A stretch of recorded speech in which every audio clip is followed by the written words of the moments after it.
Get your money out now. I'm your host, Steve Van Metre, and thanks for joining me today. In our lead story today, we're going to look at why JP Morgan's Hall of Fame analyst says that you should get out of stocks.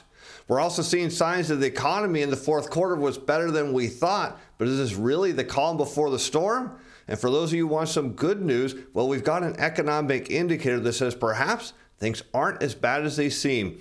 All right, let's head over where we picked today's story up with a headline, "Don't pile into stocks because there'll be a 10% correction in the S&P 500 by summer," according to JP Morgan's Hall of Fame strategist. Marko Kolanovic said on Tuesday he's now outright negative on the S&P 500, and he expects the index to fall 10% or more until he reaches its bottom for the year, despite its recent rally. Now, you know, many people believe we're likely to see a melt-up here, but notably Marko is saying that, hey, stocks are going to go down first, and then they're going to rebound. The question is, what is he seeing that's going to cause stocks to go down? Fundamentals are deteriorating. The market has been moving up, he says, so that has to clash at some point. Things have to get worse before they can get better. And this is interesting because we start to notice that particularly since the great financial crisis, fundamentals don't matter as much. And what he's referring to is earnings. And he's saying, look, earnings are going to be weak here, and that's got to be reflected in stock prices. But yet so far, we're seeing companies, at least this earnings season, not look too hot, and the market's going up. So there's perhaps something we're missing here, but let's dig a little deeper to see what else Marko has to say.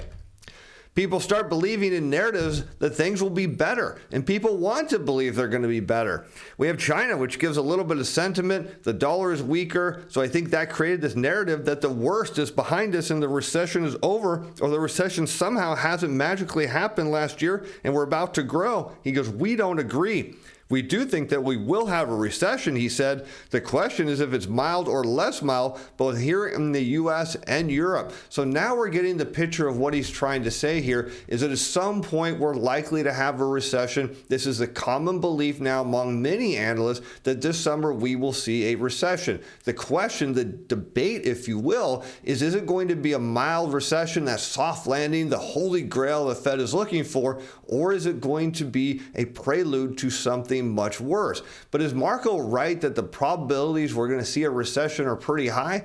Well, he actually is. Let's head over to the next slide here, where we got the current new orders from the Philly Fed regional survey, and we can note that new order demand actually leads the economy, and what we can see that is rare. There are cases where we see new order demand come down. We saw it leading into 2015, where we actually did have almost a global recession, if not for China, but it's very, very rare that we see new order demand come down to these levels and not have this gray shaded bar of recession. So in every sense here, Marko's got a point that perhaps these indicators, which lag out into the economy, are going to hit by the summer.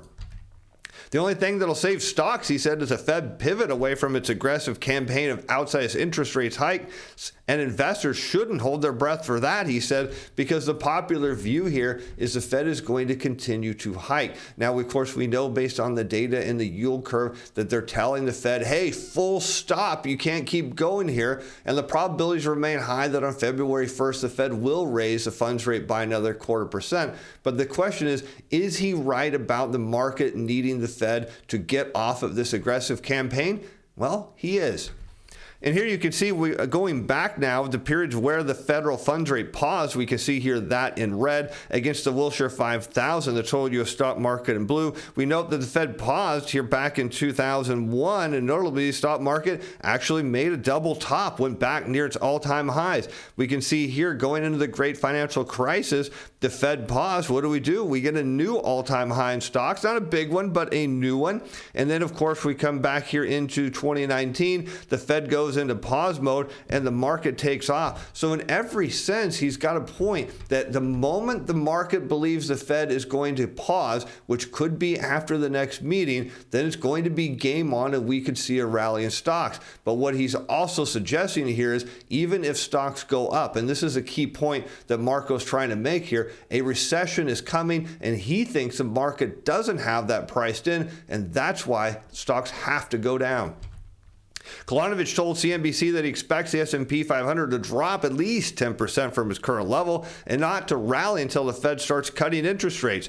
The benchmark index traded at 4,017 points as of Friday's closing bell. And if he's right, we'll look at a chart here in a moment. And plus, I want to answer this issue he's got. At some point, Marco claims the Fed will backstop it, referring to it moved lower in stocks. So the big question is where? Is it 3,600, 3,400, 3,200? We don't have a very strong conviction because nobody actually knows, but we do think lower is the direction. And what he means here is that stocks get down here maybe into this 3,200, 3,400 range, and that would be a big sizable drop down. If it just gets to 3,600, even he's still saying here, look, all he's trying to say is, I think the market goes down. If you're betting on stocks going up, you can get a better buying point later. That's all the point he's trying to make here. And his case is we're going to see a recession. And of course, that means he says we want the Fed to cut. But is a Fed cutting actually good for stocks? Well, let's take a look. And here we can see, again, we're going back to that same chart before. We have the Wilshire 5000, the total U.S. stock market in blue against the federal funds rate. And we can note when the Fed starts cutting rates, you see the red line going down. Usually you don't see the stock market going up here. It's generally not perceived to be a good indicator. We did see that here going into the pandemic. Stocks made a final move higher before coming down. And so perhaps there is a case that we could make that we could see stocks rise here, even if the Fed is cutting, but historically it's not that common. Typically when you see the Fed cut, it means something is bad enough that's giving them cause to concern. We could also be facing a case where perhaps in a couple months inflation comes back down so much, and I know many people don't believe that it puts the Fed in the mode to pause and possibly even cut if they believe they went too far. But one thing that Marco misses, and I think a lot of investors don't understand, is markets aren't really driven by fundamentals as much in terms of what they are driven by, and that's machine flows. And here's from our recent Momentum Timer Pro report. You wonder why the market's pushing up. Well, we can look at the slower algorithms here on the machine trends. These are, again, trend following machines, and we know they're buying up to a 55% level, and we kind of see that reflect back into the market. So just so you know, this weekend I'm going to remember to raise the price to $30. If you want it for 20, links in the description below. When you see the machine positioning, you start to realize that earnings and fundamentals don't matter. It's flows and the direction of the market is all that almost really matters anymore. But now let's take a look at what's going on in the economy, because the fourth quarter report actually looks pretty good, maybe underneath not as good as people think. But if this is the case, this is the calm before the storm that Marco is saying is coming. U.S. GDP rose 2.9% in the fourth quarter, more than expected, even as recession fears loom.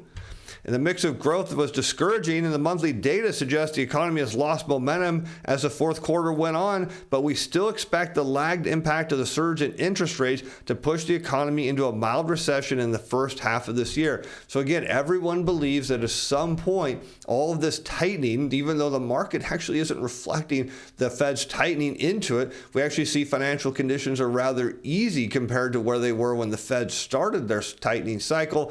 But the belief is the lagged effects of monetary policy will at some point hit the broad economy, and it likely has to be sometime this year. Just as the economy wasn't as weak in the first half of 2022 as GDP reports suggested, it's also not as strong as the fourth quarter GDP release would indicate.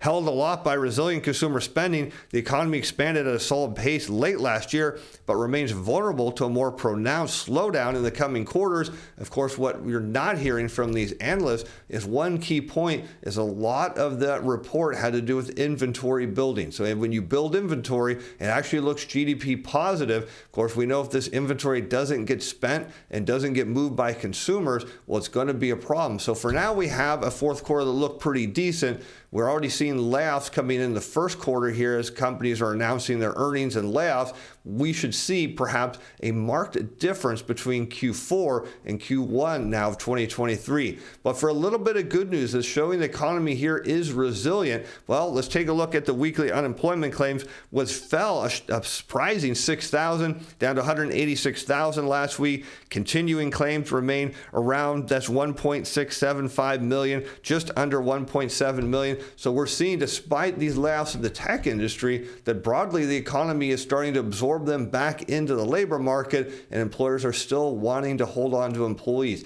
Historically, that's usually been a positive sign for the economy. So it is likely, it is possible, if indeed all these analysts and experts are right, that we are headed to a recession, say in the middle of this year. That tells us we're in the calm of the storm. And with that, I'm Steve Van Metre. Thanks for watching. Thanks for being fans. Bye now.